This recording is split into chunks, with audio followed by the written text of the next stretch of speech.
చెప్పండి. అవును, మరి ఎఫ్ఐఆర్ లేకపోతే ఏం చేస్తాం? అది ఆ కోర్టులో తెలుసుకోవాల్సి ఉంటుందండి, మా చేతిలో ఏమి ఉండదు. 33 కేసులు పెట్టారు, అందులో 3 నాన్ బెయిలబుల్ కేసు. ఇరుక్కుంటే ఈ జన్మకి బయటకు రాలేవు. వెనకాల కారు పార్క్ చేశాను, అందులో చాలా డబ్బులు పెట్టాను.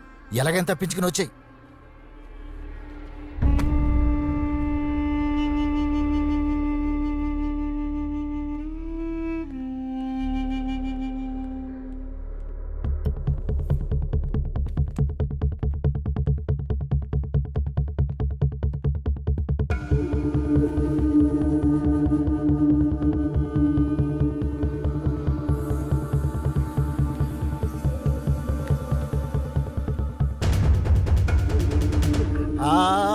అలివేలు అలివేలు లైవ్ ఆన్ చేయి. ప్రభుత్వ హాస్పిటల్ నుండి మంత్రి నారాయణ మారువేషంలో పారిపోతున్నాడు. ఏమయ్యా అలాగే నిలబడి చూడకండి, వెళ్ళి పట్టుకోండి.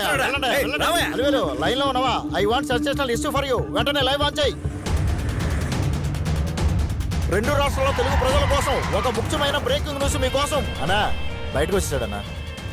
రవి అన్నా మన బళ్ళన్నీ రోడ్డు మీదకు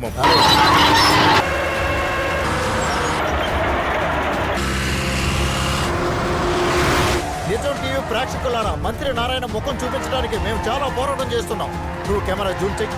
తను మాకు దొరకకుండా చాలా వేగంగా పారిపోతున్నాడు. మేము కూడా అదే వేగంతో వెళుతున్నాం. వాడు ఊరు దాటి వెళ్ళడానికి వీల్లేదు. ఎవడికి కనపడ్డా వేసేమని చెప్పు. అలాగే అందరూ యాక్సిడెంట్ అనుకో. ఓకే.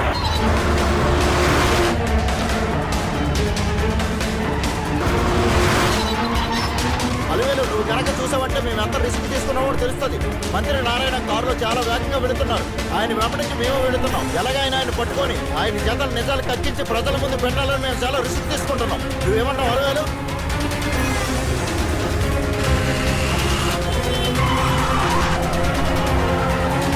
ఎందుకంటే నిజం టీవీ మీద ప్రజలు ఉంచిన నమ్మకాన్ని మేము ఎప్పుడు వంపు చేయకూడదు కదా. నిజం టీవీ ప్రేక్షకుల కోసం మేము ప్రాణాలు తెగించడానికి సిద్ధంగా ఉన్నాం.